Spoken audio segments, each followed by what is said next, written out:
Hello and welcome to Wednesday's edition of Alienate UK, where I am joined by the wonderful Mark Olly. For those of you who don't know who he is, he does everything basically, but he is a researcher, archaeologist, musician, presenter, and author. So welcome to the show, Mark, and thank you for Nice coming to be here. Yeah, thank you. Great. An excellent intro. I love that intro. It's fantastic. Thank you. It's got just about everything I do all in one intro. So I'm like, yay! You can borrow it if you want. Come to the right place here. Oh no, thank you for coming on. So Nicole isn't going to be with us tonight. She's got stuff to do with the kids and that, but she will be back on Friday. Do you have a co-host coming on? Just waiting for him to reboot the computer, and they'll be joining us as soon as.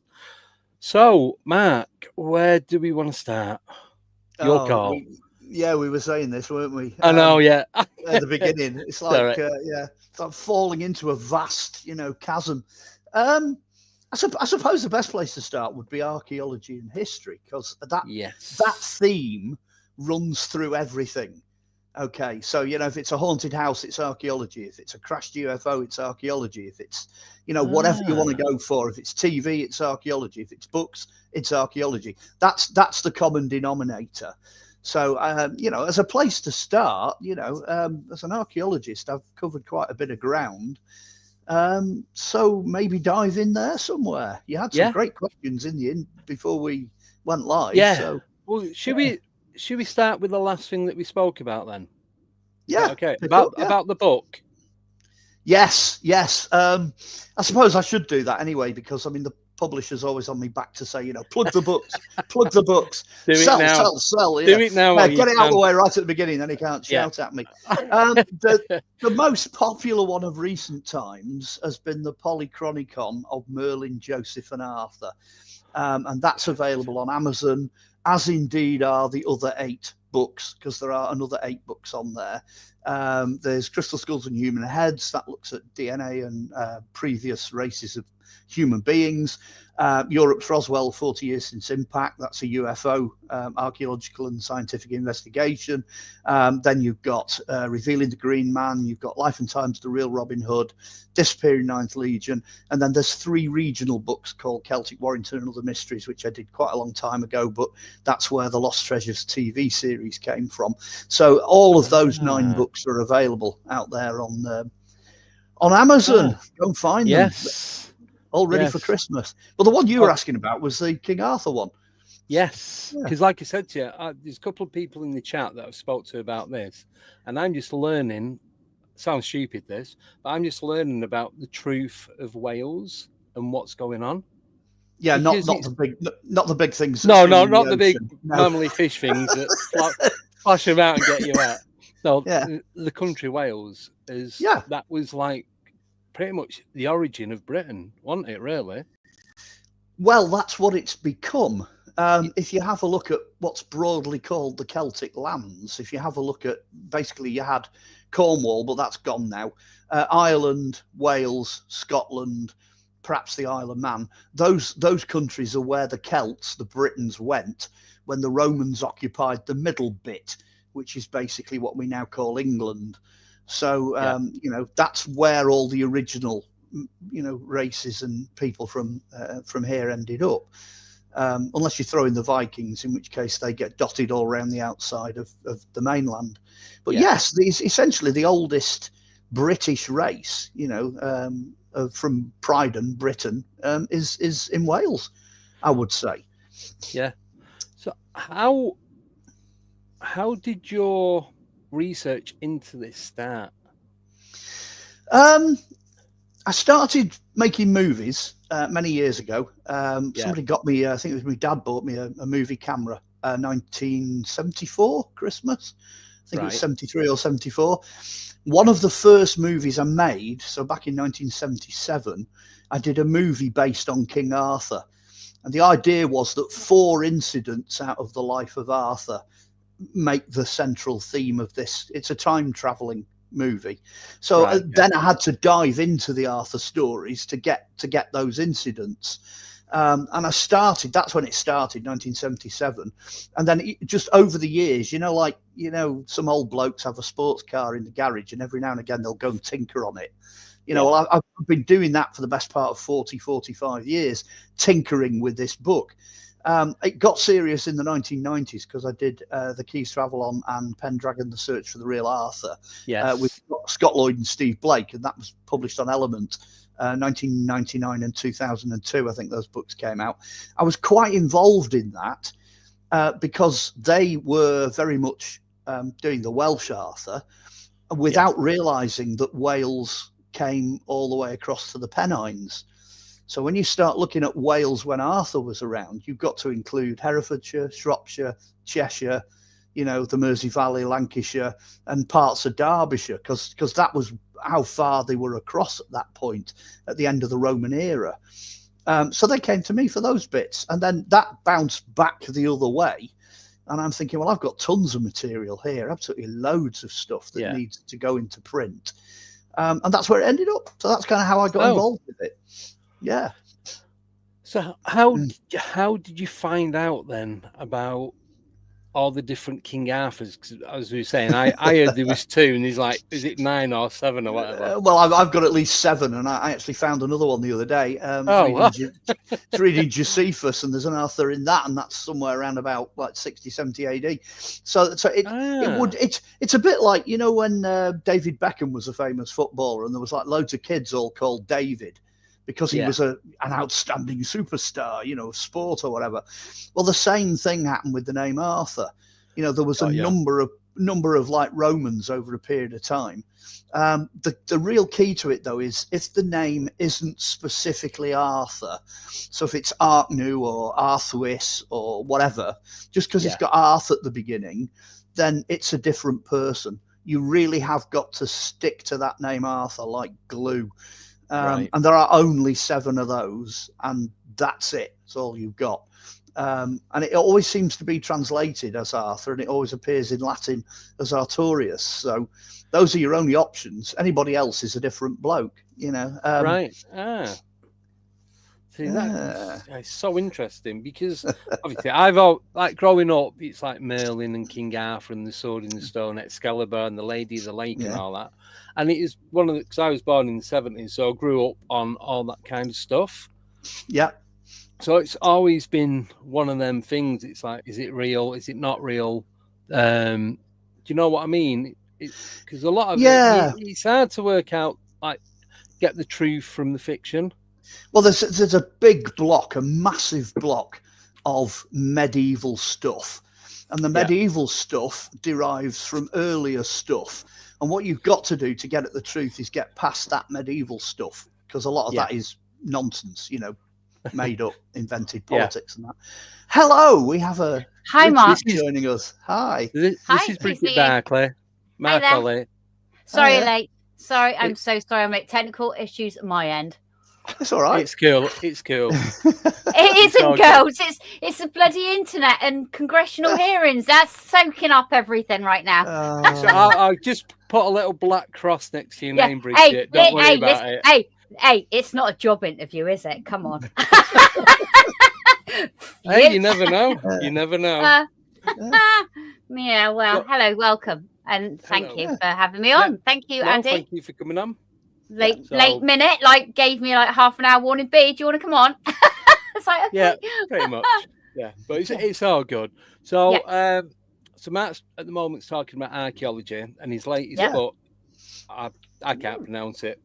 Polychronicon of Merlin, Joseph, and Arthur. That's a bit of a mouthful, isn't it?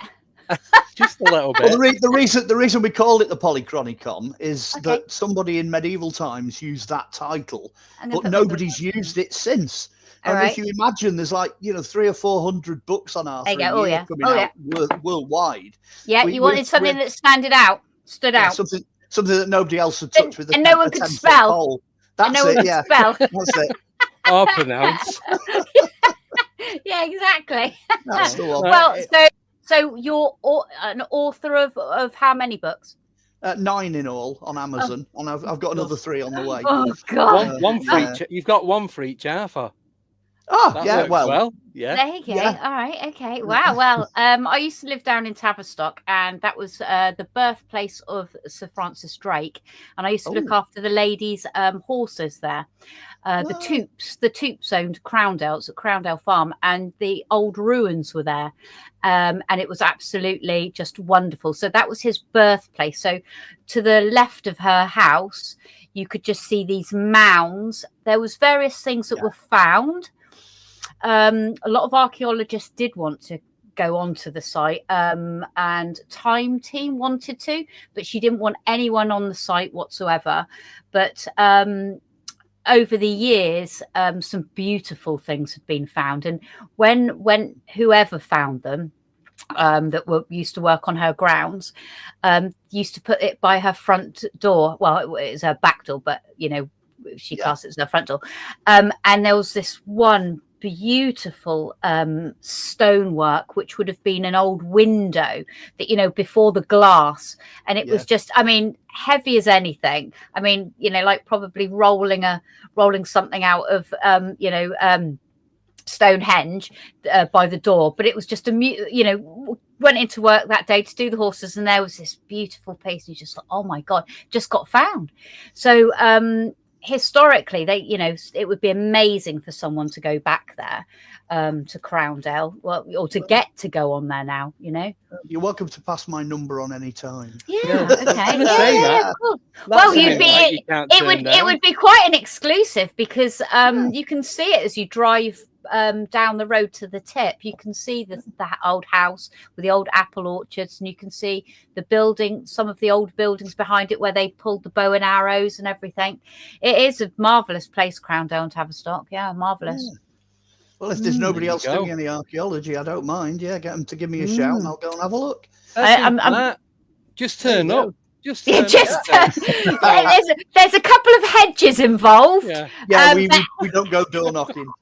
Well, actually, no, it's top security. It takes she's quite gated. She's quite a private lady, but yeah. So no, and King, and also Arthur as well. That was like towards Bodmin as well, wasn't it? You've got to be careful that you've got to decide if it's medieval or if it's older. If it's older, it'll be in Wales. There'll be stuff in Wales and down the Welsh borders, and that's where the older Arthur is. But the medieval legends, they're set right across the country. They're all over the place. So, do you know a very good friend of mine, Jonathan Downs? That rings a bell. Yeah. Well, he's a cryptozoologist, but obviously he's written lots of books about the old lore, very well authored as well. But I just didn't know if you knew him in circles when you're digging and finding things. Do you find anything slightly like animal that's fossilized, peculiar, that we do tend to find quite a lot of stuff where you don't expect to find it. Sorry, Andy, for not talking. No, it's all right. Usually it's to do with witchcraft or old beliefs. All the Wiccan stuff. Especially the Celts were, they put body parts of humans and animals all over the place, so you're never quite sure what you're going to find there. And then stone things, you find a lot of different stone things, and then a lot of ceremonial stuff as well, things like witch marks and the way things are laid out, and a lot of the prehistoric landscape stuff is like that. It turns up in all sorts of strange places. Welcome to the world of high strangeness that me and Andy live in. Well, I live in that as well. Yeah, I know. I said welcome to the world that we live in as well. Yeah, exactly. If you look at Mark's bio, I believe he created it. He created the high strangeness. Wow, down. So what part of the world, Mark, are you from then? Well, if you look at the British Isles, you have a look where Manchester and Liverpool are. We're right in the middle. There's a place called Warrington, is right in the centre, and that's where we are. So we had the Beatles sort of 16 miles that way, and we've got Oasis 16 miles that way. So we're right in the middle. I know which side I'm on. Sorry. Yeah. Well, we won't get into that, but anyways. No. So he was. Matt was just talking about the Arthurs, and is it the would you say the Welsh heritage? Is that what you call it? Yeah. The thing with all the early stuff that mentions Arthur is it's all written in archaic Welsh. So if you want to know about that, you have to go to the library in Aberystwyth and start digging things out, like Black Book of Carmarthen and things like that, which are all the legends written as they were written in the oldest form. But also, a chap in the Victorian times donated a huge library, thousands of books, all on the subject of Arthur. He built this huge library up and donated it. So it's known as the Arthurian Library, and it's stored, I believe it's in Cardiff. I've heard of that. Yeah, it's down in Cardiff at the moment. So it's amazing. I mean, if you're doing King Arthur, you can't really do it without resorting to the Welsh material, because there's just so much of it. Do things change as they go through the sort of like the regions and the counties then? You know, like as certain words are changed or certain letters, you know, whether it be surnames and things. So what's documented up in Wales, does it change as it goes down up country? The biggest problem was a guy called Geoffrey of Monmouth, who was alive in the 12th century. He got hold of all the legends, and he was instructed by people higher up, royals and people connected to the royals, to rewrite it so that they could effectively write the Welsh out. So, because the Welsh were revolting, they were trying to get rid of the English, they were causing problems, there were wars, they were building castles, there was all sorts of problems. So what Geoffrey did was he took a North Wales legend and blew it out of all proportion and made it so it covered the whole country. And as a result of that, they just picked up so much extra material. You know, it's the Normans, it's down to the Normans. But the bit that the book covers that most people miss is you've got sort of the Normans at one end, and then you've got, like, you know, the Welsh after the Romans at the other end. But in between the two, you've also got the Vikings and the Danes, and they were invaders and they had their own opinions. You know, the Vikings really liked Arthur. They thought he was brilliant. You know, they thought he was a hero. Yeah.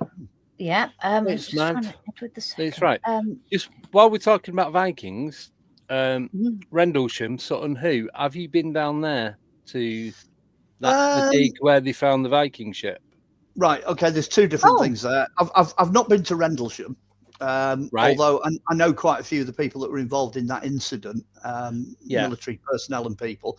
And on the other side of it, Sutton Hoo is sort of 7th century, so that's Anglo-Saxon. So you're dealing with Anglo-Saxons with Sutton Hoo. So I'm really familiar with Sutton Hoo. I know quite a lot about that. But they're about 200 years before we see any Vikings, 250 years. I need a graph. Yeah, you need a timeline. I do. It's been a long time since I've been at history school. History lesson. Yeah. So was it just the one boat ship that was found at Sutton? I've heard about it. I've driven past it, but I've never been in. Well, there's a number of mounds. I think there's probably about 9 of them in all. 2 of them had ships in. One of them had this socking great big ship, the one that everybody knows about with the famous treasure and all that sort of stuff inside it. And then the other one, the ship was much smaller, but it had rotted away. It completely disappeared.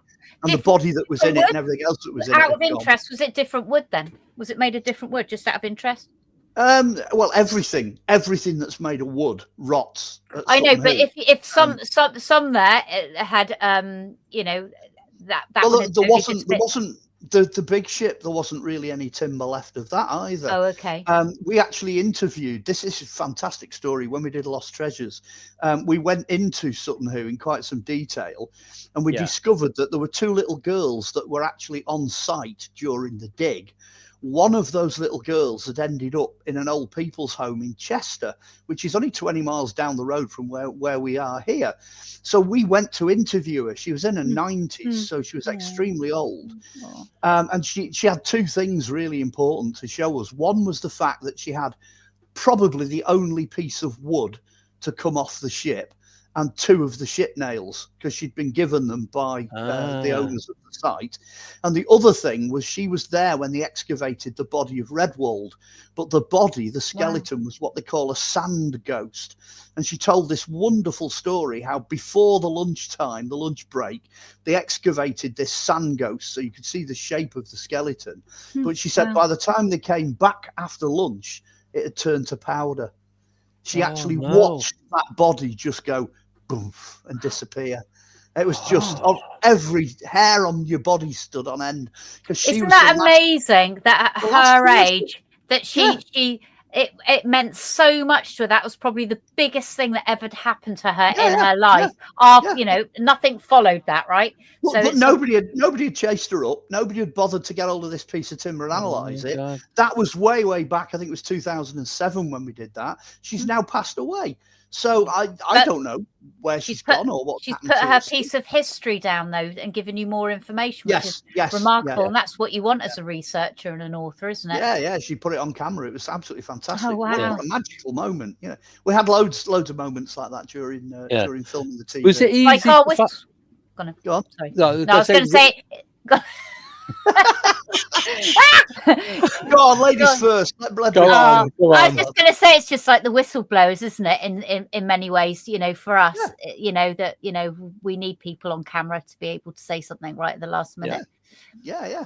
I mean, sorry, whistleblowers. No, it's okay. I mean, that program they did on Roswell, I don't know if you saw it, where they actually went back to the old footage and they used the CIA analysis software, the AI, to analyze people's faces to see if they were telling the truth or not. So I didn't see that. Film footage now is more important than ever. You know, as it turned out, quite a lot of them turned out to be true. And I think I seem to remember it was the military that turned out not to be. So maybe they regretted supplying the software. They'll probably use that on all of us. You know, it's no different than putting the spotlight in your face, isn't it? You know, your body language and your facial expressions give it away. I suppose. It draws some sort of lines and fixed points. That would be interesting to watch on a Sunday. It was a good program. Anyway, it's out there somewhere. Sorry, I was going to say that the woman with the piece of wood and the nails, was she easy to track down? No, it was just a happy accident. We had lots of these happy accidents. The one of the executive producers was a lecturer at Chester at the university there, as indeed was I for a while. And I think it was his mum was in the same old people's home. Right. So you know what I mean? It was one of those. It's a coincidence. Coincidence was meant to happen. Yeah, exactly. And when he actually got there, I don't think he believed that she was who she said she was till she opened the drawer and pulled out these 3 little plastic containers with pieces of the Sutton Hoo ship in them. You know, absolutely phenomenal to interview. And like I say, within a few years, she was gone. So you know. That's making history. That's a different thing altogether.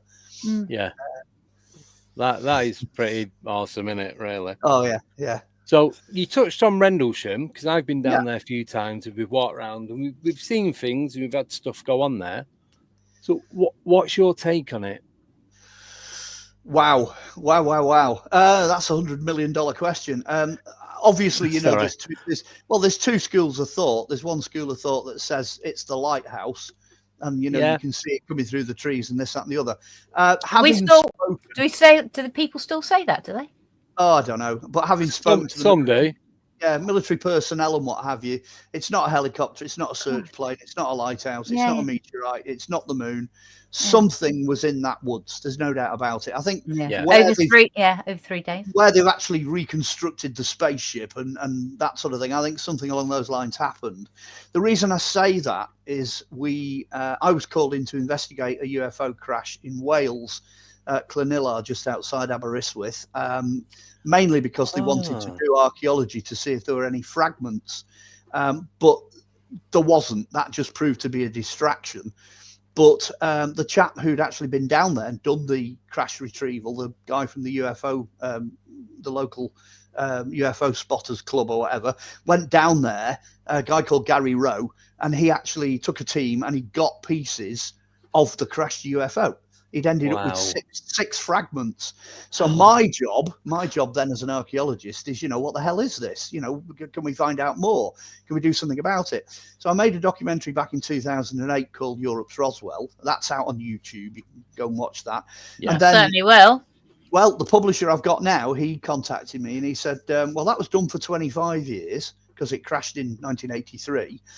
It's now 40 years. Can we do something for 40 years? And I said, well, you're a publisher. Let's do the book. Let's see if we can get hold of some of these fragments and get them analysed and see if we can get some freedom of information, and we'll really push it. What did they call it? What did they call that crash then? What was it? It's referred to as Europe's Roswell. It's the UFO crash at Clonilla. That's it. It's not categorically not in big capital letters the Berwyn Mountain incident. It's nothing to do with that. Okay. A lot of people get them two mixed up, don't they? Yeah. Now Berwyn was 1974 and this crash was 1983. So you're in two completely different decades. They're miles apart. They're in different parts of Wales, and there's no link. Again, the Berwyn Mountain, there's two sides to that. Some people think it was mountain rescue. Some people was that the one with all of the fire? The Berwyn one. Yeah, that's right. Yeah, that's right. Okay, yeah, I remember that. Yeah. No, the one we're talking about, we've got pieces of this. We've had it analysed, and the pieces are, broadly speaking, without going into too much detail, they shouldn't exist. They shouldn't have been there in 1983, and at least one set of the results are, well, I'll say it how it is, alien. It's not technology that we're using or have ever used. Have you handled these pieces? Yes, I've got a small fragment my in the God. office. So hang on a minute. Can I ask, where did you go for that then? Well, Gary was quite clever because he had the Men in Black knock on his door. He said he's got a glass door and he saw these two black figures and he opened it. He knew what was coming. Glass door's not very good for security, is it? Come on. Well, you can see out. You can see you there. They had the black hats, the black suits, the ties, incomprehensible passes, a couple of SUVs with the number plates blacked out and all that. Basically, they said to him, can we have our material back? Can we have this metal back, please? And Gary just looked at them and went, no, you can't. And they're like, why not? He said, well, I took one of these fragments, he said, and I broke a load of pieces off. And he said, I've sent 100 key rings all around the UK to people involved in media production, press, television. He said, and as long as you don't knock on this door ever again, I will not tell those people to release that information. He said, but if you do knock on here again, it's going public. So they were like, well, what can we do? We can't get 100 pieces of metal back. We're never going to see it all. So they just very quietly went and got in the SUVs and drove out of his close. That was can I just go back Can I go back 5 minutes a minute? When you said earlier, you said about that you were there and that someone that you knew that was doing a crash retrieval. Yeah, Is that correct? Okay. Yeah. So sorry. So they had. How did they hear about this incident? How did they then turn up without the government knowing? Right, as quickly as I can possibly give you this incident. I don't know how much more we're going to cover. This isn't how it happens usually, but carry on. No, it's not. No. Whatever it was was not designed to withstand the impact of trees. And what happened in the middle of the night, this thing materialized or flew too low or whatever and cut this massive swathe out of this woodland and scattered debris over 4 farmers' fields. So what the farmer did was he got up the next day, had all these fields covered in debris, phoned the police, who then contacted the Air Force. And by the end of that day, there was a cleanup operation. They were swarming all over the place. Okay. Cleared the fields. Yeah. Okay, so military did. Okay, yeah, okay, yeah. And Gary knew this farmer, and the farmer knew Gary. So the farmer phoned Gary and said, we need to do something about this crash. It had also appeared in one of the local newspapers, and Gary was getting clippings, because back then they used to send you clippings from a clipping agency. They still do. Yeah. Well, and Gary was aware of what had happened. So the two of them anyway hooked up, and Gary went down there with two other members of his recovery team. And they realized that all the fields had been stripped. Nothing left on any of these fields, but they wouldn't have got all the debris out of the forest. So they dove into the forest. Yeah, all in the trees and on the pine They got these 6 fragments, 2 pieces of foil and 4 pieces of metal. They got out of the woods. Now, they were going to go back, but then the farmer phoned up Gary and said, there's no point you coming back. They're destroying the woods. They're tearing the woods up. They're taking it away. So that was cleared. It was gone. My God. So by the time I came in, which was in 2007, they were saying, is it worth going over again and seeing if we can find anything? Is there anything stuck in the ground?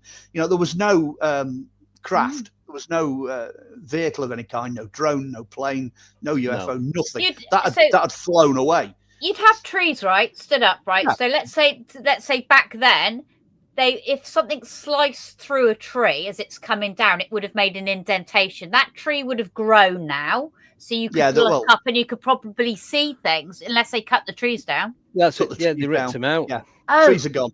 Yeah, the trees are gone. But that was how they could see how big this thing was and what had happened, because it had cut a 25-foot wide swathe out of the top of the trees. You could see where it had come down and cut through the forest, scattered all this debris over the fields, and then flown away. Thing is, with any retrieval type of thing, you know, if it isn't a field or anything like that, then they do decimate it, don't they? Yeah, I know. I don't know if you watched the new documentary that George Napper's done. Did you watch that, Andy? You've not seen it on Netflix yet? Nothing. No. Okay, so there's 5. Okay, so no, yeah, it has. It's on Netflix. It's George Knapp's 5 things. But what I'm saying is, there's one guy that's photographed some amazing two pictures, and there's one where you can see it, the top of the trees, and then you can see this big craft tilting, right? When I had my incident out in Los Angeles, it went through, as you know, Andy, it ploughed through the tops of the trees, right?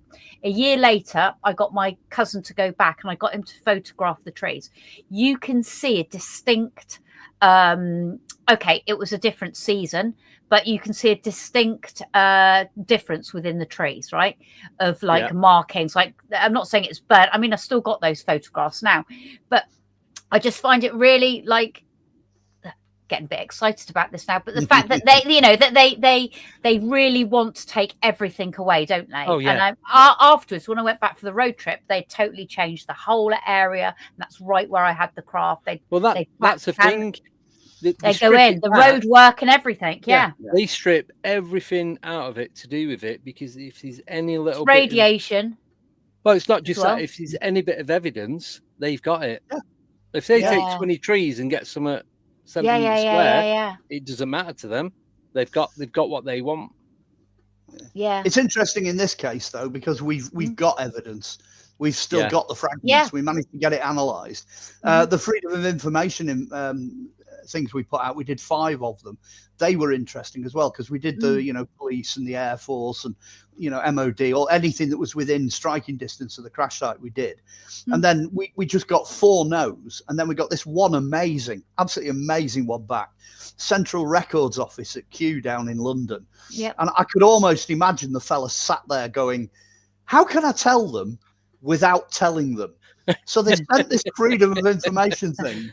They'll have a sentence to say. Well, it was like, we can't possibly discuss the record that we've got. We can't discuss this at all, because there are people still alive who were involved in this incident, whose information I can neither confirm or deny, but actually, basically, yes, I've got it. Well, they've got the entry, they've got the incident, they confirmed that. They know there's people involved in the cleanup, they confirmed that.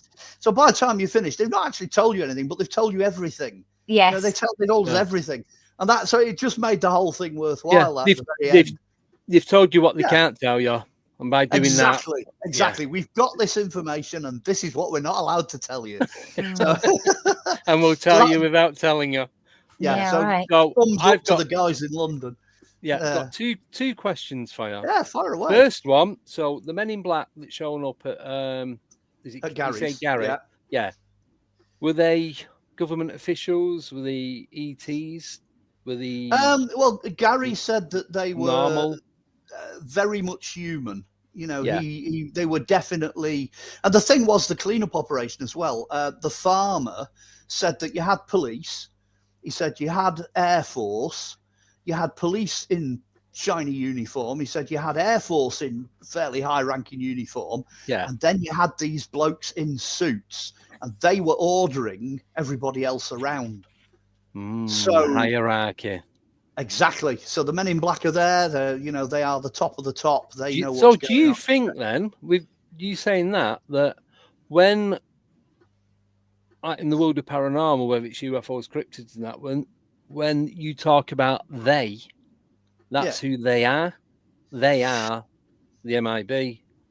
Well, the question is, do we have aliens walking amongst us? Do, you know, these people have technology that we don't have? You know, are we talking about different types of beings? Are we talking about, you know, people in enormous power? Well, the short answer is really, you're never really going to know. But I've added an extra category. I've added the men in grey, and I've talked about this in other interviews quite a lot. How many shades of grey? But the men in grey, you don't know who they are, you don't know where they are, you don't have the names, you never see them, they don't appear in the press, they're not part of any of what we already know at all, none whatsoever. But one of the things I specialise in as a researcher, I did this for Robin Hood. You can't actually prove that there was ever anybody there called Robin Hood. It's really difficult. You can't nail it completely. Right. But by looking at all the pieces round about, you end up with this jigsaw puzzle piece that has to be there. Do you understand what I mean? It's got to be there, or the rest of it doesn't work. Yeah. And that's what Men in Grey are. Hang on a minute, you're just ruining something for me. Then he may not have been called Robin Hood. Well, don't ruin childhood sort of like films and TV shows and books for me now. Well, I can blow it completely because his real name, he was part of the O'Malley family. He's part of a medieval family called the O'Malleys. And Robin Hood is his nickname. Yeah, Robin Hood is his nickname. Yeah. Okay. Yeah. So was he? Because it's said that is it Robin of Locksley? Yeah. It's the more you dig, the more you realise. Did you just Google that, Andy? No, I found it for a while. I'm just really clever. Watching too many Robin Hood movies. You know, right. That, you know. Well, Mark, I actually have encountered the Men in Black myself. I had I have a first-hand account with my UFO encounter on the day that I had my and it involved military helicopters. So I had not just a 45-foot craft in front of me, I had a Men in Black car shortly afterwards, and then military helicopters intercepting the craft. That was on the freeway in Los Angeles. So I'm pretty much aware of what the Men in Black can do. Well, so's Gary, because they came knocking on his door, you know. And he could see him because he's got glass windows. Through the glass door, That's just ingenious, isn't it? It's a little spile, doesn't it? He can't see anyone he didn't read the memo of what to do. Okay. Well, over here in the 1970s and 80s, he had these huge glass doors, you know. They did, but they had those the metal strips in it as well. You know, half hope he'd had one of those or something in it. Right. And my next question, because you said you've got a piece of the debris. Yes, we have. Are we able to see it? I would have to go and dig for it. The best way to see the debris is to have a look at Gary's fragments. And Gary's fragments appear in the 2008 documentary, and they're filmed up close and personal, so you get to see them in a way that's unbelievable. Europe's Roswell on YouTube. That's 2008, or buy the book Europe's Roswell 40 Years Since Impact, because what I was determined to do was make it show and tell. It's a show and tell book. So every time you open a page, it'll give you the information, but it'll show you all of the pieces. Every single fragment is in there in detail. I shall get that. That's impressive. To add to the collection, So with all this stuff that you've done, then Mark, has it had any impact or any repercussions of, to say, officials contacting you? I'm in a strange position. Okay, I'm going to go off at a tangent, but I'll come back. Fine. So you'll see what's going to happen here. I as my career has developed, because I started in music and media and I went to Archaeology and did all of that. As my career has developed, I've met more and more and more really interesting people all over the place. Okay. Then I got into training as a vicar. So I'm also a vicar, just as an by the way. This is why I said I'm going to left field with this. So you could put reverend if you want, but please don't use the title. Then I ended up joining, as a result of that, I ended up joining a few other different organisations. So I'm also a hereditary Templar. There's various other bits and bobs that have come out over the years. So I have met all sorts of people in all sorts of avenues. You could pretty well all the way up to pseudo royal level, you know, Queen's cousin and people like that. So I've met loads and loads of people. And basically what I've tried to do is I've tried to build my career on making sure, number one, that I'm sticking to the facts, and number two, I'm telling the truth. Those are the two things I do. So if you buy one of my books, you know, it's a spade. I'd go the other way round. Call a spade a spade. That's what it is. So what I'm coming to, because of that, I've sat down and had a lot of conversations with a huge number of people over the years. They seem to like what I do, and they seem as a rule to leave me alone.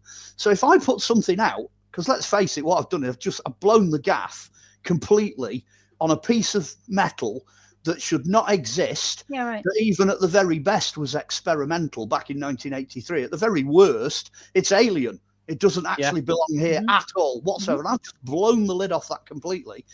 And they're all like, okay, if that's what you've found out and that's what you want to say, and you're being totally blunt, totally honest about it, off you go. Because in all these different areas, there are people who perhaps would prefer it if you didn't say something. But as a rule, most of them are quite glad that there's somebody else, not them, who's willing to doing actually. It. Yeah, I agree. Yeah, I do agree with that. Yeah.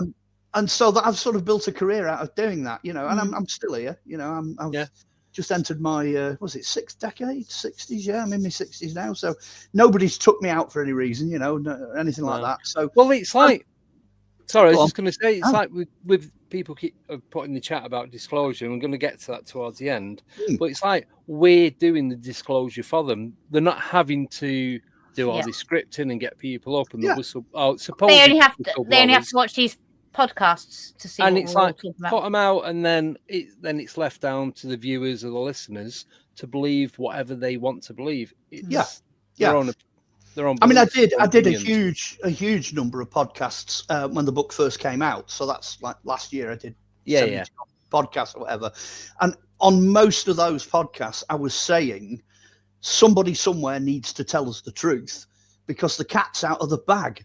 You know, we've got the material now. We've got the pieces of metal. We've done the analysis. You know, we know what this stuff is now. And somebody just needs to come out and go, you know, hands up, that's what it is, you know, and just tell us, you know, because we're right at the verge of that now.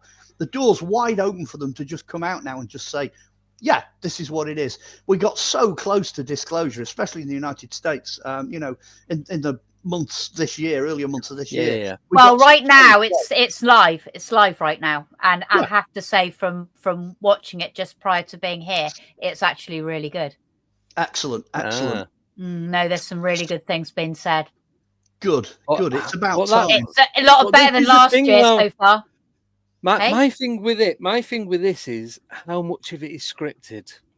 Because you know it's gonna be. Well, I can give you a good example of that, because right from the very beginning, when we were doing the documentary back in 2007, 2008, it was apparent that on every single shelf in every military installation, there is a document, a green file or whatever, that says, in the event of a UFO, this is what you do. Because exactly the same thing that they did at Roswell, they did the same thing in Wales. You know, with this UFO crash we were dealing with. Only one press release, only one person got to see the crash debris, only one person recovered any pieces.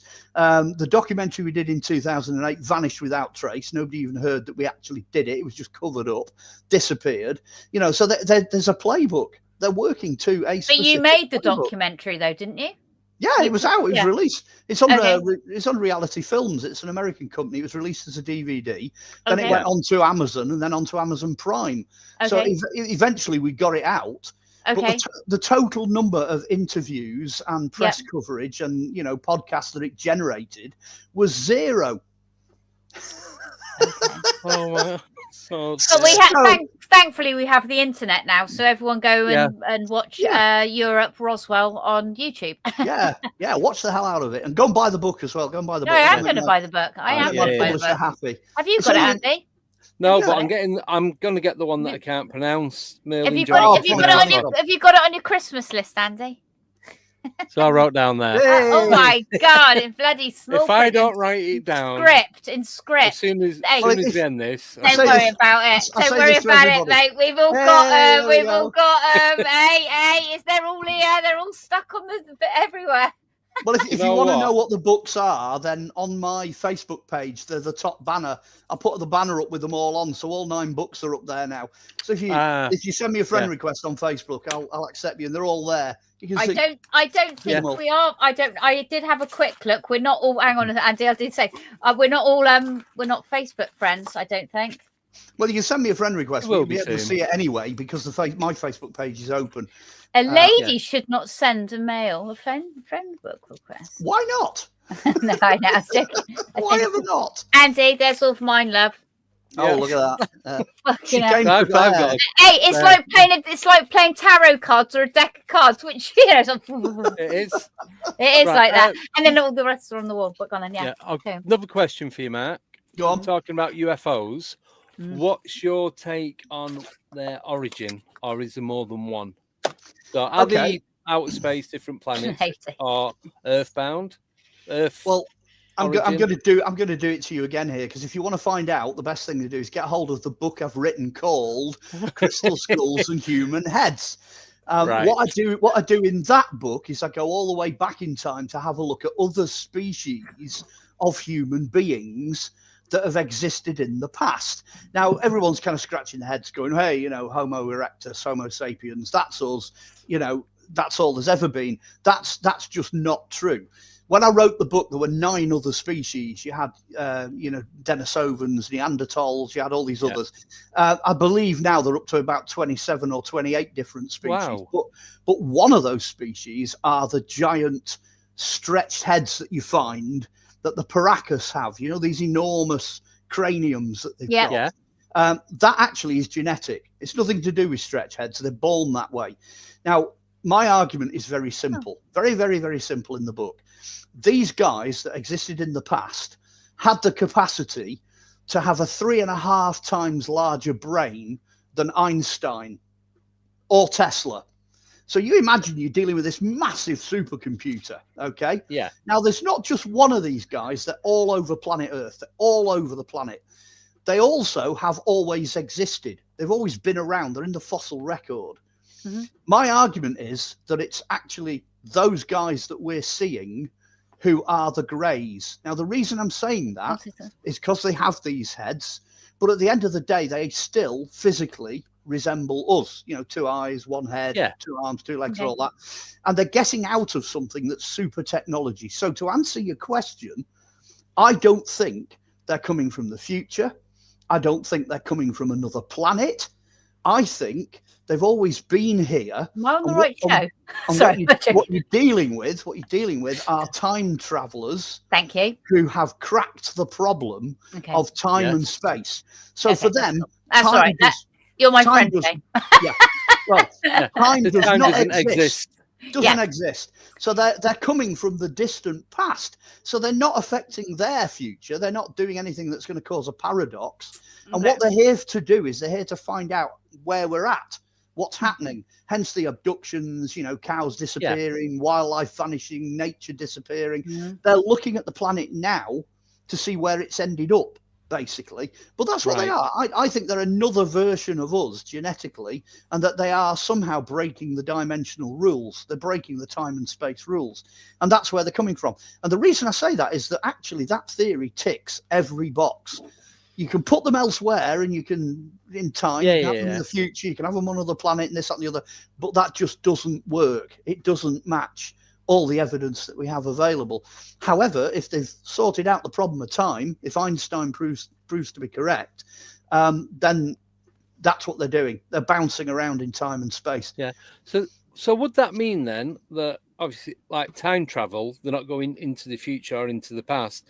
They're on this timeline and they're going sideways rather than backwards and forwards. Well, in our time, because our time's linear, then we've got the evidence that people like that existed in the past.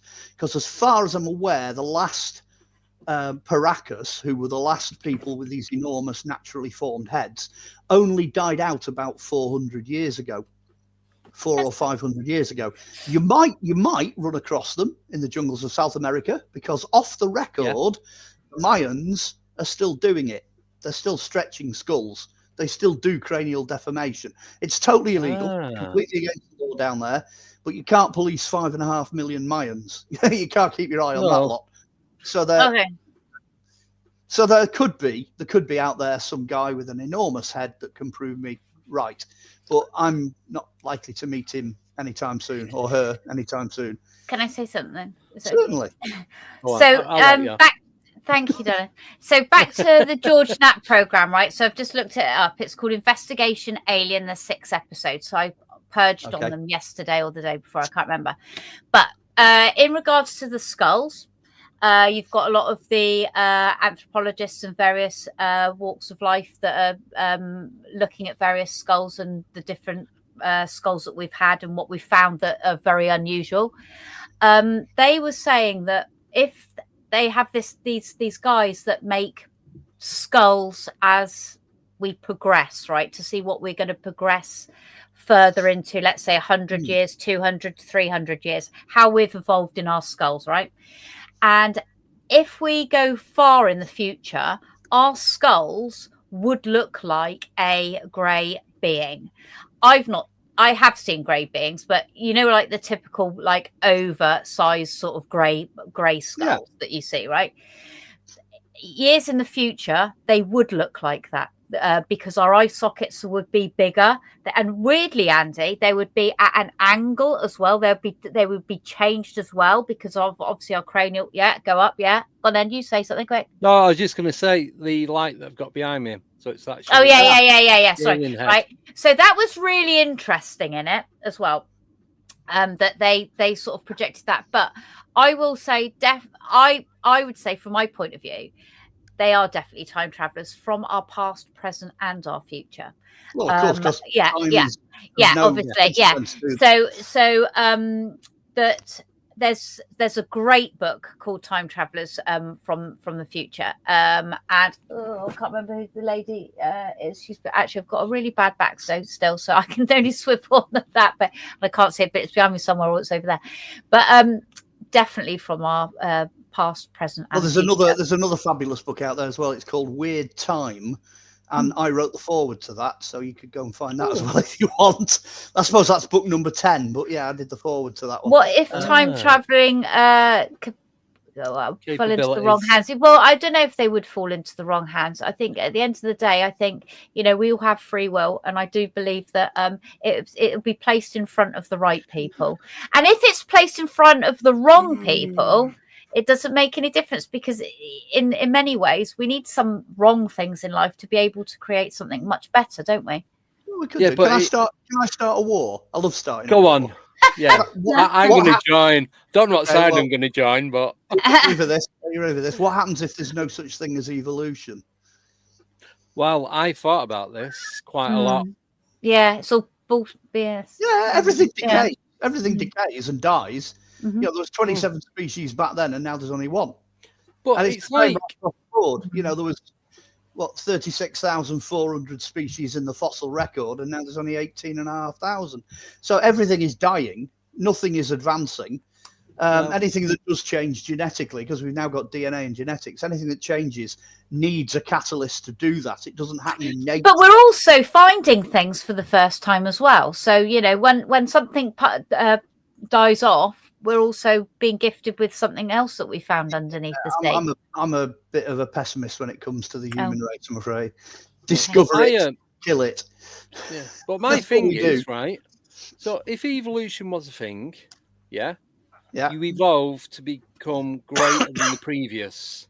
Well, that's the theory. To take up. So if we've evolved from apes, why are there still apes? Yeah. Oh, I don't get me started. I could be That is my. Yeah. And no one's got an answer. You've No, probably got an answer. The reverse is also true. Why is most of the species we've got alive today fish, also reptiles, in the fossil record?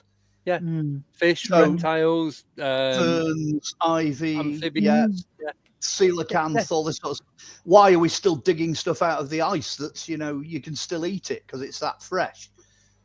We've had a hadrosaur or 10 out of the ice recently. Hadrosaurs are, whatever, 33 million years old or whatever, and they're still fresh. They haven't rotted because they're frozen. They're in the deep freeze. So we're at this point now where it's I need evolution. to get into this. It's quite interesting. Yeah, I mean, the whole evolution Where have thing you now been? is ridiculous. I obviously don't know where I've been. Sat in my bloody book room. Done nothing else but talked about UFOs. You've been buying the wrong books, Bridget. That's what's wrong with Well, that. I've got two shelves of Atlantis, but that's as far as I reach out. But I've always questioned evolution, even being at school. I never said anything because obviously people are just going to laugh because the curriculum and what have you. But it's like, how come we, like you're saying, the process of evolution has took millions and millions and millions of years. Then all of a sudden, it's like we've gone from ape to man, and everything in between is like kind of died out. But apes are still about. Then you got the fish, and then originally from amoebas. It's a Victorian conspiracy theory because the bottom line is, as long as everybody believes things are getting better, then everyone's fine with that. Who thinks things are getting better? Well, if people knew the truth and realised that things are not getting better, things are getting worse, then you might have a completely different social dynamic. Yeah. Yeah, that's always been one of those things. But going back to time travel and what Bridget said about hang on, I've got my cat here. God, hey, hang on. Oh, you better not stand on the bloody keypad. Yeah! There you go. No, it's all right. Mine was here a minute ago. I've got a black and white one, but for some reason, meet custodian. That's my custodian. Hello. Silly old. Hello, cat. Yeah. So going back to what Bridget said about what Aunt Jemima said about the capabilities falling into the wrong hands. Yeah. It's not always a case of falling into the wrong hands. Them wrong hands come in and take it. And they've got clearance to do that, and there's nothing you can do to stop it without naming. Yeah, of course. They are. Okay. Yeah. So, because somebody out there knows what's going on. That's the of course they do. Yeah. And these are the men in grey. This is what we're going back to. Okay, but then this is what's really bad at Congress. They're not allowed to say anything else. They've got to go into their little special room and talk. It's like, no, we've got to, you know what, be totally bloody transparent. We're all in a room now. I know it's going live, and every other country in the world, who are interested in us within war and everything can listen in and everything. But you just got to be transparent. We've just got to say everything, haven't we? Yeah, be honest about it. Yeah.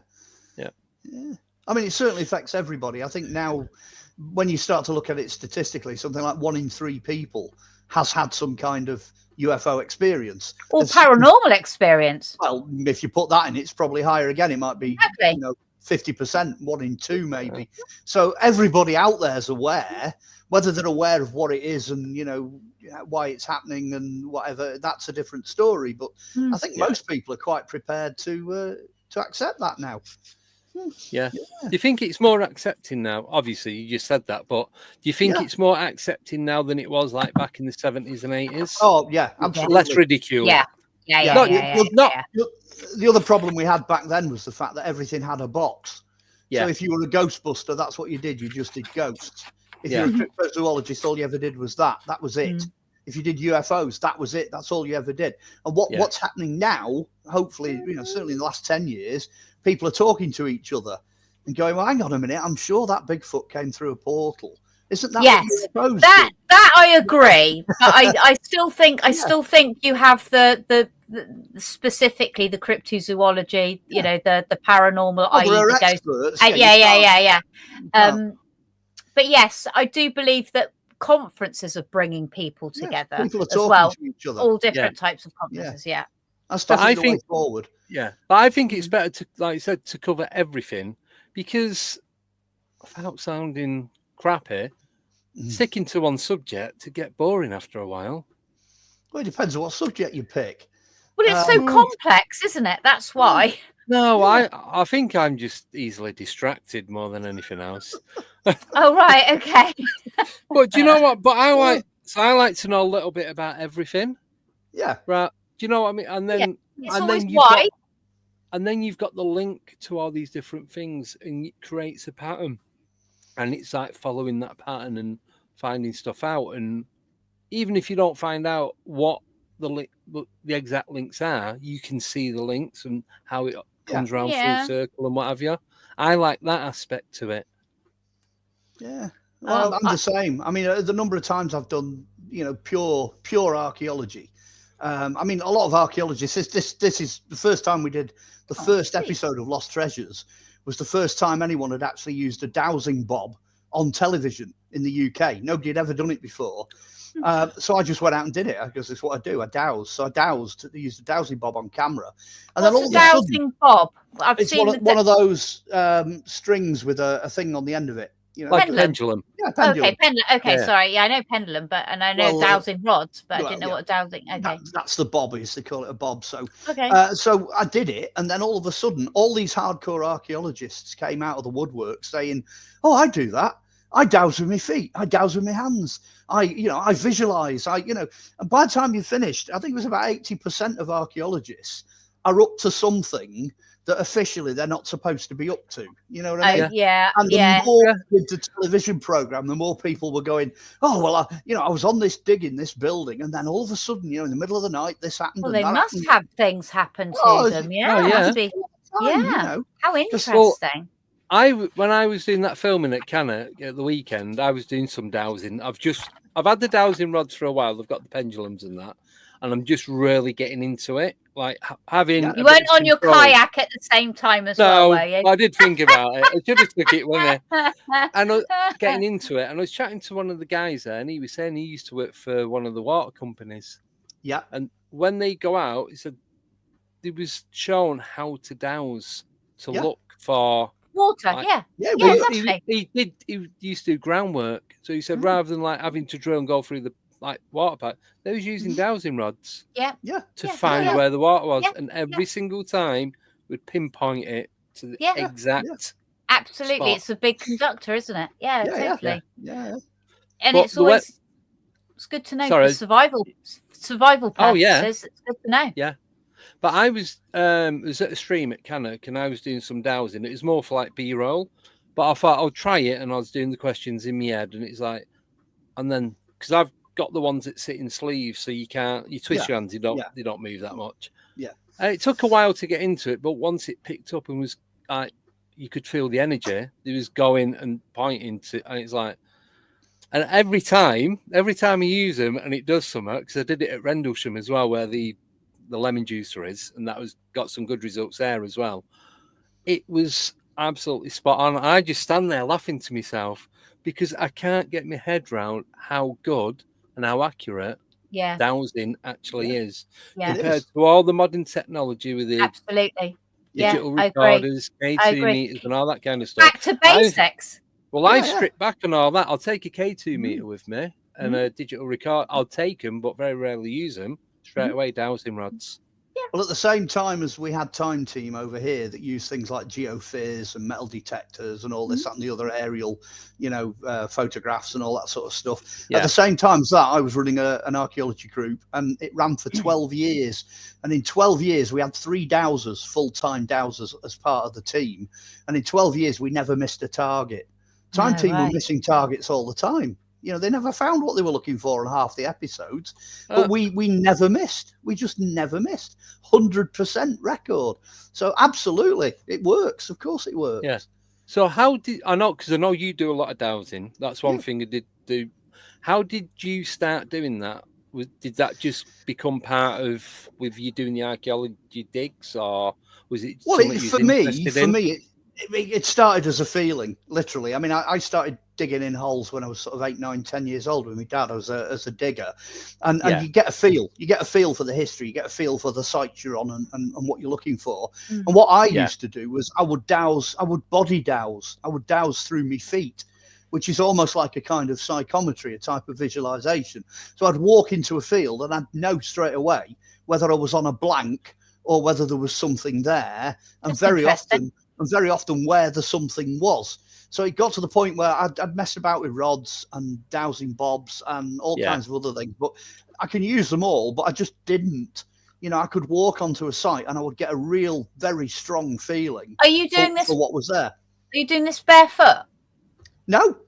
So hang on, so because obviously, like, you know, like a conductor, you're stopping. You're not earthing yourself. You're earthing yourself if you're on, you know, on grass and earth, but you're not earthing yourself if you're wearing rubber shoes or anything like that. So how are you finding it then? I think the energy that's in the planet, that's in the soil, in the earth, the actual magnetic fields and electrical fields, I think they're strong enough for the average human being to be able to pick up, because you're walking through them all the time. You just, if you know what you're looking for, you can just find them. You just pick them up. So hang on, maybe subconsciously I've gone for walks and felt things and thought, that's really weird, but not knowing what I'm picking up then. Yeah, that's basically it. That you've just described it. You need to push into that. Yeah. The way you said that, it's like when you stood there and you can feel someone looking at you. That's and you turn around and it's like there's someone behind you, someone at the side of you, or when you stop in traffic and someone in the car will turn when you pass like at the side. Because when you're dowsing for water, obviously water generates electricity. So you're looking for a very specific type of target there that's generating a current. But every single thing around you is generating a wavelength or a frequency of some kind. The grass, the trees, the birds, everything. The things you can see, but also the things you can't see. You know. So are you good at them picking up negative energy from water? I don't pick up negative energy from water, but I can pick up negative energies, you know. Or bad, I think they call it bad water. I'm not sure. I can't remember. I've never heard of that.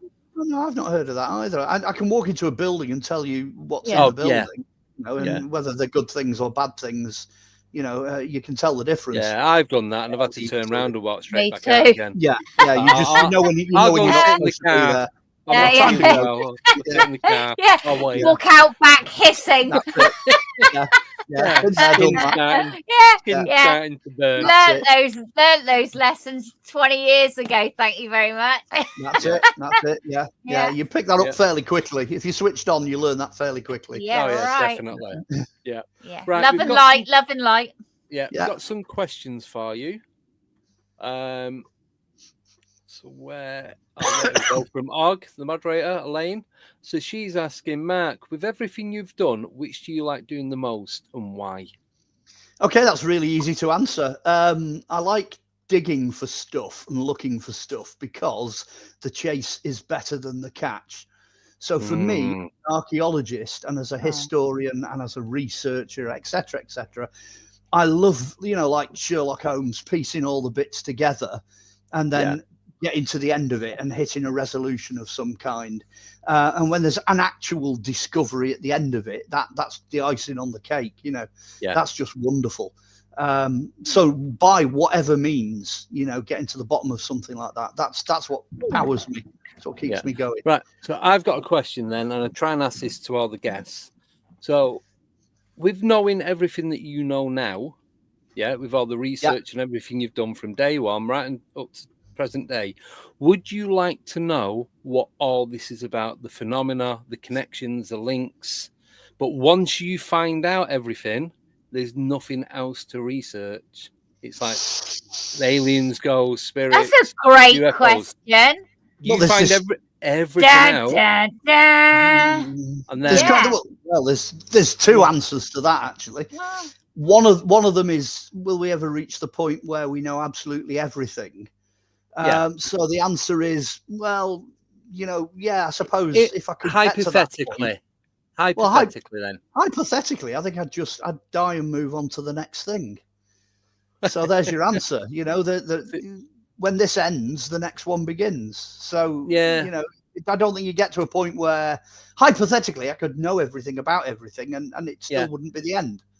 You know, that's kind of what I'm saying. Suppose. And there's also the second bit of that is a clever observation somebody made years ago, and that is if you knew absolutely everything about everything, you would be God. Yeah. Now there's a fair observation. Yeah. Now I'm just saying, whatever view of God you have, however you imagine God, male, female, neither, it's alien, all, whatever. as soon as you know everything about everything, that's it.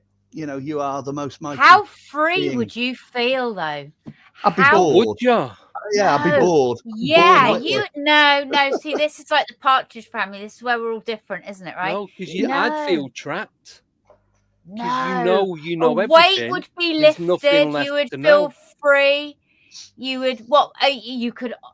No. You couldn't learn anything else. Yeah, you'd just end up sitting there going, you know what? You'd be content then, wouldn't you? You'd be content. I'd be bored out of my mind. I'd be bored witless, yeah. No, because you'd be on such a higher level anyway of being able to know everything. We're talking about everything here, right? We're talking about everything. Right, that goes back to what I said at the beginning. You know, you get to this point where it's like, right, I know everything about everything now. Oh, beggar, you'd be gone. Yeah, you'd be off to the next thing. No, I'd be bored. I'd be bored. No, I'd be content, smug as a bug, and just like, Simon's put, you could get rid of all your books. Oh yeah, you'd have a smaller library. Hey, you can I swear you can go on. Piss off. Well, I was looking at your books actually and thinking it's a good job I'm not in my library because there's 10,500 of them in a room all of their own. It's housed on the end of the property. Mine goes 360 all the way round. Yeah, mine do as well. And there's some in storage as well and some upstairs. Crazy. Well, and answer your question, Simon Riley. No. Oh. One Fair word. enough. Yeah. Right. Right. Next question is from Sober Carpot, and he's asking, in Mark's opinion, what is the most inaccurate historical event in the UK? Bit of controversy. Flipping it. Where do I start? Okay. Well, there was no Roman invasion. That never happened. Yeah. So that's a fairly big one. That's nonsense. There was no Anglo-Saxon invasion either. That's complete nonsense.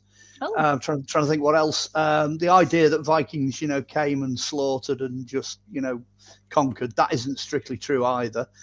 It just goes on and on.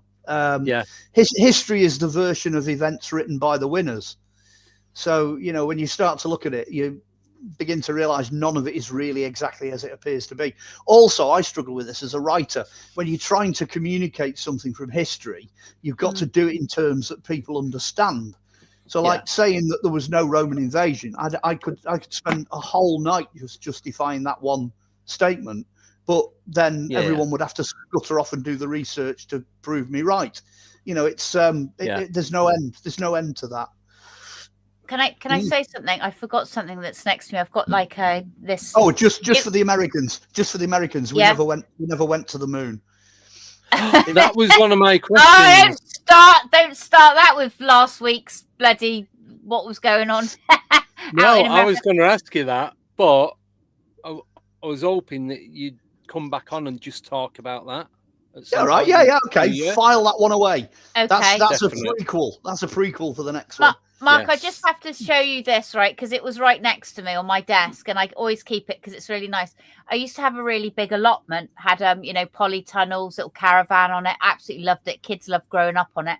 And I remember digging one day, and I was digging, and I looked at the ground, and when you're doing the soil and you're just trying to sieve it through, and there was something there, and I picked it up, and it's a musket ball. Can you see it? Hey, it's a musket ball, right? That. But I picked it up and thought, bloody hell, hang on a minute, that's round. Hang on a minute. I spat on it, as you do, because there's no water anywhere. And I thought, no way. And it was just hold that up so again. ladylike, right? Hold that up again, just so I can see it. There we go. Yeah, hold it there. I think you'll find that's a small cannonball. It's a bit too big for a musket. That's about the size of the end of your thumb. So it's a thing called a robinette, which is a large, either a large gun or it's a small cannon, or it could be scattershot out of a shell if it's American Civil War. So, well, it was in England. It was in England, but I remember. Oh, right, okay, it's definitely a robinette then. English Civil War. Wow. Yeah. Oh, I'm so excited. It was kind of like. You need to open a museum, Bridget.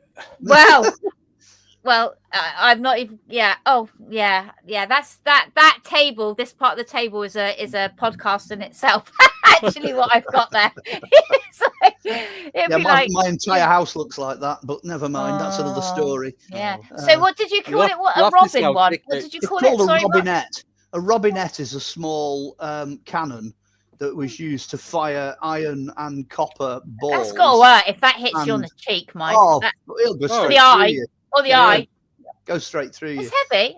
It will be. But if that's English, then the chances are it's Civil War. It's a small cannon. So what year? What what era? 1640s, 1650s, maybe. I've had things older than that. Okay. All right. Okay. All right. Love it. Thank you. There you go. Right. Between the meteorite and the asteroid and everything else. It's all together. All my metals are together. Right. Got 6 more questions. Is that okay? Okay. And we've got about where are we going? About 20 minutes left. Okay, we should do that. Is that all right? Yeah, I'll keep it sharp. I'll keep it frosty. Yeah.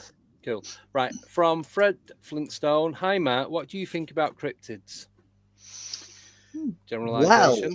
Well, I think there's enough evidence to say they're definitely out there. When I was a teenager, I did what every teenager in the 70s did, and I took a holiday up to Scotland with the parents looking for the Loch Ness Monster. Oh. Yeah, looking for Nessie. Didn't see anything, but you've got to try, haven't you? I'm a believer in them. I think they definitely exist. What they might happen to be is, I think, still open to debate. For example, there's some huge fossil apes that were around in the past, and they look strikingly similar to what you see in terms of Bigfoot and what have you. Yeah. So agree. The question is there, are they survivals? Are they, they're not gone extinct? Are they coming through from another dimension? Are they dimensional portal things? Are they ghosts? Somebody said that's why you can't get the Loch Ness Monster, because it's a ghost. It's there one minute and gone the next. So, it's all to play for. I think it's all to play for with cryptids. I'm a big believer in the black cats. I mean, where we are now, we've definitely got them. They've been, up on the Yorkshire moors and places in Wales and Scotland. They've been photographed. So they're definitely out there. We have links in our village where I lived in Devon. Yeah. Did you see the video on doing the rounds on YouTube from the Daily Mirror of a big black cat? It's I posted it. Because it's fun. You can tell it's a normal house cat because there's nothing in it for scale. No, well, it's at the edge of a field and these trees, and just the way it's just cat that's ate too much. Yeah, really. Yeah. I've got a friend that's got a really big, heavy cat. Oh my god. Yeah. And but he's a big black cat. Yeah. Well, I used to own a Maine Coon, and the Maine Coon that I owned was crossed with a Staffordshire Wildcat, so it grew to 3.5 stone. It was a huge thing. If that ever got out, people would have assumed, especially with the fur, they would have assumed it was a cryptid. It was big enough to. I could barely lift it. It was that heavy. It was the size of a small child. Well, where I used to live, someone had a savannah, and it used to keep getting out. Yeah, and it was in the back garden once, and I'm like, "What the hell is that?" Because it's the big. What is that? What is a tall, skinny cat. Yeah, like like mine. Mine's feral. Okay. Yeah, but they're about 2-3 foot tall, mainly black. Some have leopard type markings on them. Okay. Yeah, they're quite big. They're probably the size of a Labrador, would you say? No way. Yeah, my cat was. Yeah, my cat was about the same size. So they're not as bulky. This is a cat, right? You're talking a cat the size of a dog. Yeah, Savannah. But if, like Mark's saying about the Maine Coon, I know a few people that have got him, and there's a guy that he walks one down the back of us because he's like trees and that. Yeah. I'm like, oh my God. He goes, it's only 9 months old. I'm like, sure you've not got a lion. It was massive. Oh my God. So yeah, today's cryptid could be tomorrow's new discovery. You know, I think they're out there. This is bad, but my back in the family, my mum's side, her grandma used to have a pet monkey in the house. One of the little pet monkeys in Belgium. And I've got photographs of her. I never met her, but my mum's mum always used to tell me, and I used to see all the pictures. Yeah, she used to have a little pet monkey back in the 50s. I remember, I have spoke about this a couple of times when I was living. Obviously, I was born and bred up in Manchester. There was the council estate that I grew up on. There was a few dodgy characters. So back in the 70s, there was a lot of should we say, animal trading to and from Europe.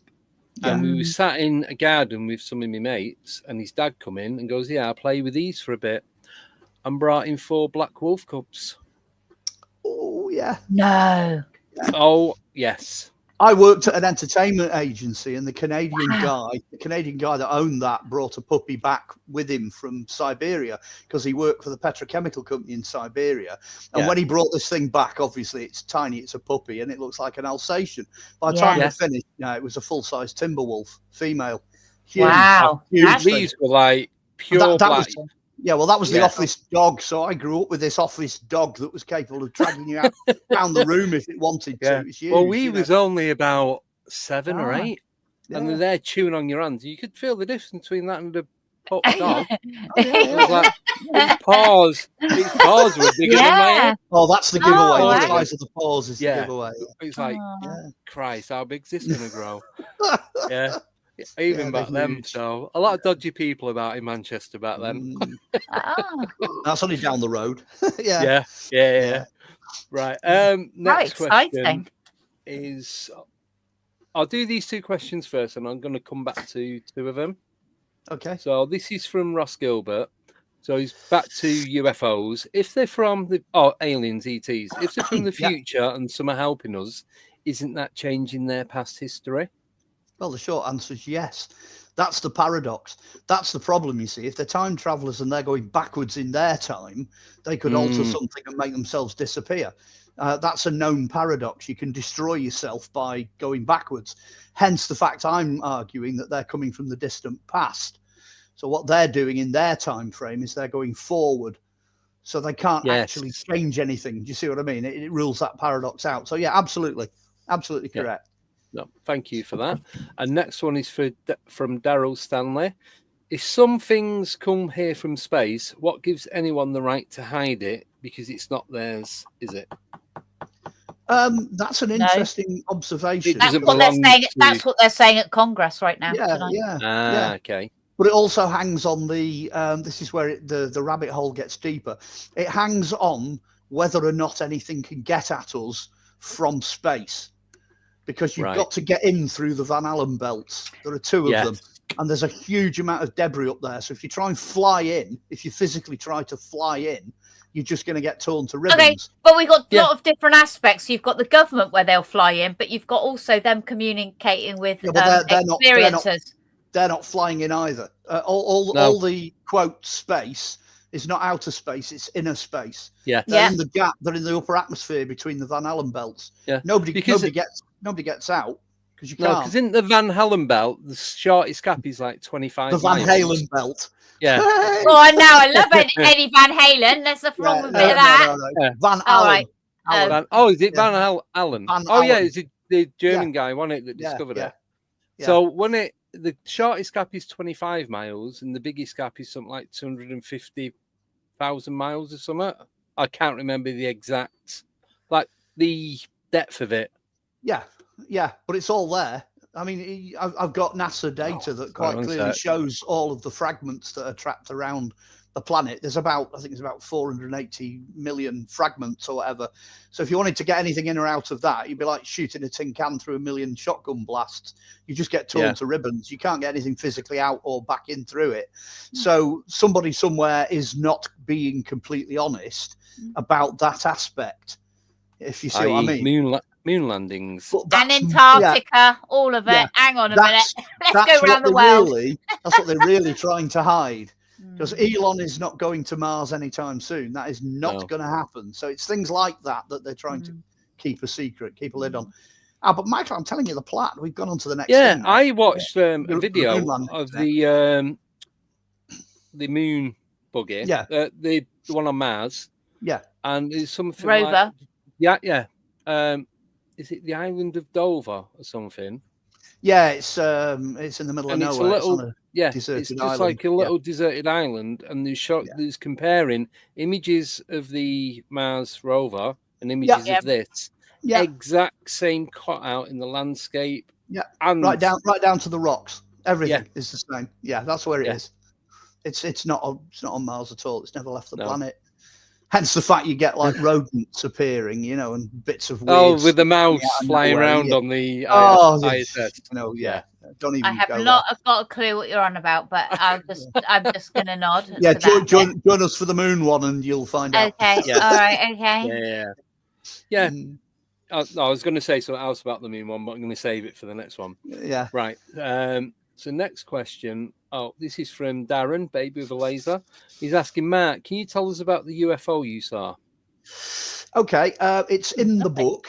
Okay. So I put the account in the Europe's Roswell book. So that's probably the one he's asking me about. I've seen two. I'll keep this as brief as I possibly can. First one I saw was when I was 14. It was in the middle of the night. I was camping. I woke up and I saw what appeared to be a star moving very, very slowly across the star field. And then it shot back and two across from horizon to horizon very, very quickly. Then went stationary back where it had started and then vanished. That definitely. I don't know. Some animal. I think it was a fox crawling around because we were sleeping out on top of the ground sheets. It was hot enough for us to do that. That was the first one. Second one, I saw it come through the steam on a power station here called Fiddler's Ferry. It came up the Mersey Valley, and it looked like the scout ship out of Close Encounters of the Third Kind. It looked exactly like that with all the different lights changing colours and what have you. It came up the Mersey Valley till it got level with Warrington. Then all the lights went off and it shot up into the sky and was gone. You could just see this. That would have been in the 1980s. I think it was 1983. I've got the exact dates in the book. The reason I've got the exact dates is because I wasn't the only one to see that. There were witnesses on the other side of the power station going out towards Liverpool, and witnesses further away from that on the Wirral, including some pilots. So that's but the thing is, it took about 11 years to get all the data. Yeah, no, I get that. And then it took about 30 years to join all the stories up and realise it was all the same account. Brilliant. But that was those are the two. That's like the Phoenix Lights, all the different areas, then basically. Well, it was going in it was going in a straight line. It travelled about 14 miles from the Wirral to Warrington in a straight line. But there's not many vehicles around. When was that? What year was that? I think it was 1983, I think, or 84. I could go and look it up. No, I don't have a copy of the book to hand. Buy the book. Yes, everyone buy the book. Yeah, the date is in the book.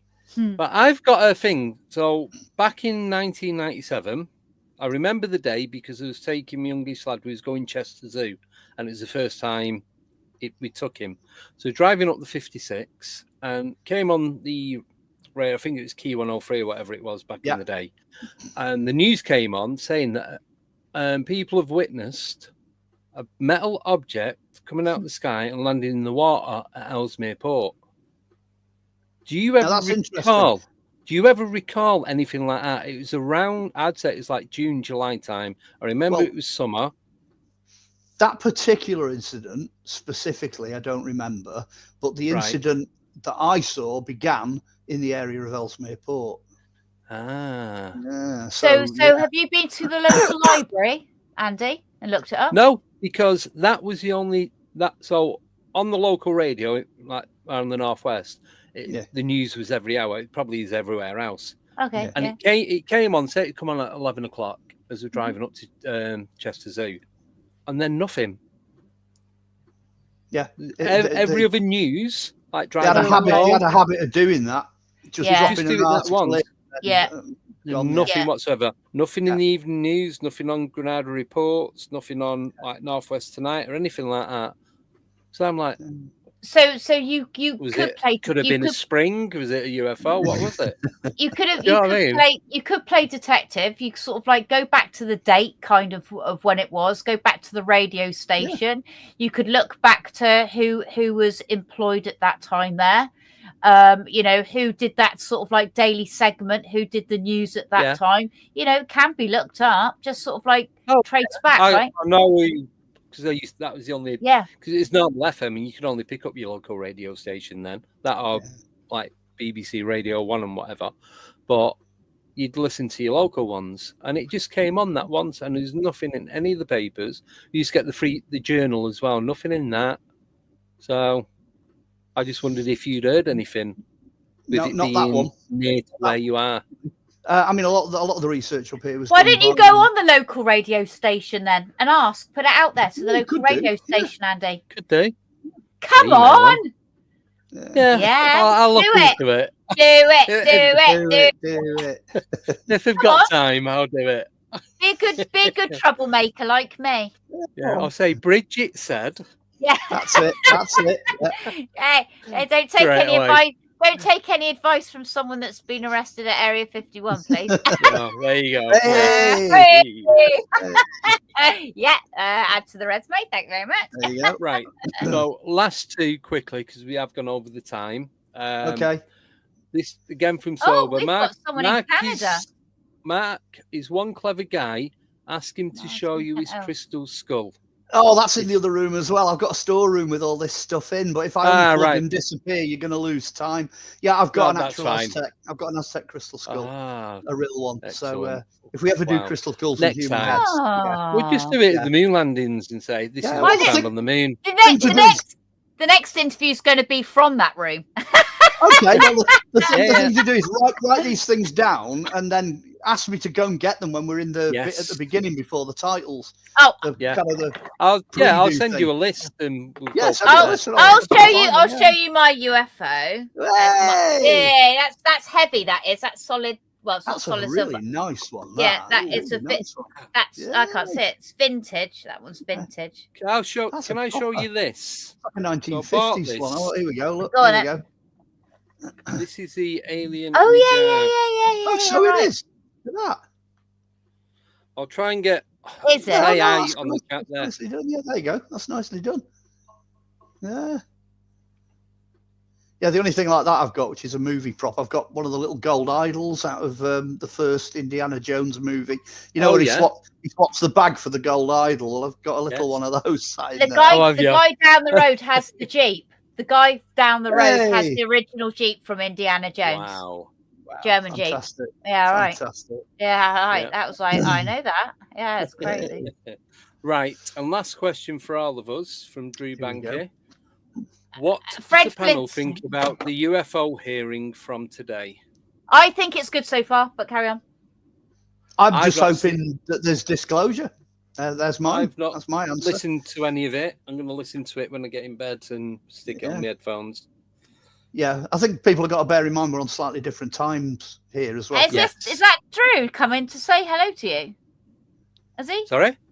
That Drew's coming to say hello. Oh, Drew hi, Drew. Yeah. Hello, you. He's a member of the. Yes, he's a top guy. I've interviewed him a few times. I'm going to, and then also we've got Fred Flintstone. I didn't know Fred Flintstone existed. Yes, he does. He's the original caveman. Is he? I thought Captain Caveman was. He'll be asking us about fossils and what went on in prehistory. Okay. Yes. All right. So, well, Fred, unfortunately, we've run out of time. Yeah. I know. It's only because I've got to get up for work in the morning. It's stupid o'clock, otherwise I'd carry on. Yeah.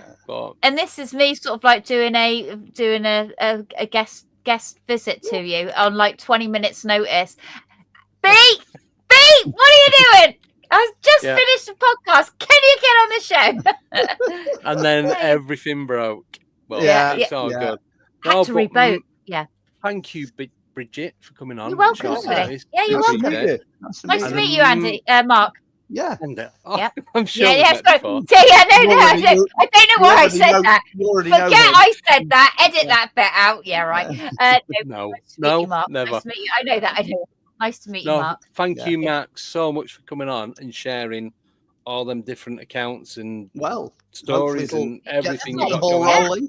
I'm quite happy to come back. So yeah, give us a shout. Yeah, definitely. We're booked up to the end of the year, but as of January, I've not got anything plugged. So, and you've got so many shows, Andy. You've got so many shows. I know, and everything's kicking back off as of the first. Some of it's coming back in December. The year encounters on a Wednesday. That's where, but we're going to do that a little bit different. We want guests, we want viewers to come on and talk about their encounters, even if it's like 5, 10, 20 minutes. They'll come on, give us their story, go off, then we'll discuss it. So we want to do that, have it a little different. Then Fridays is going to be just this, and it's going to be solid and straight down the line and as in-depth as possible. So does this go on X as well? Or is this your one? This one isn't. Okay. No, this one won't, but Fridays will. Okay, all right. Yeah. So, okay. Yeah, so we're part of the Next Network. Thank you to Bridget and Race for sorting that out. You're well, that's for Margie and Race, but no, good for you. Yeah. I'm glad you're enjoying it. Yeah, it's great. Everything's great. And thank you, Mark, again. So much information and no worries. I need to elongate my head so I can get more info in. I'm running out of space. Well, I'm going to look you up, Mark, and put in the Europe Roswell and go for your book as well. Thank you very much. Yes. So everyone, go on Amazon or wherever and I'm going to try and pronounce it. The Polychronicon. Yay! It's got Polychronicon of Merlin, Joseph, and Arthur. And you will see that next week, just there, on top of the one from Dawn Lester. So, that's it. So thank you both. Thank you everyone in the chat. Oh, and thank you to everyone who's going to be listening on podcast. You can hear it on Apple Podcasts, Spotify, and all the others. I don't know any others because I don't use them. So that's it. We will see you back on Friday, where we'll be joined by Dawn Lester and Brandon Thomas and Nicole, and we're going to be talking. God knows what we're going to be talking about. Just join us on Friday. That's show business. Just join us on Friday, and you'll find out. Are you two cool to hang fire once we end? Absolutely. Is that right? 10 minutes. Excellent. Right. So, and thank you to everyone who's joined the membership on YouTube and Patreon. So we will see you on Friday at 8:30. Do not be late, even though we will. See you then. Take care. Be there, be square. Bye. Now. Bye.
Goodbye.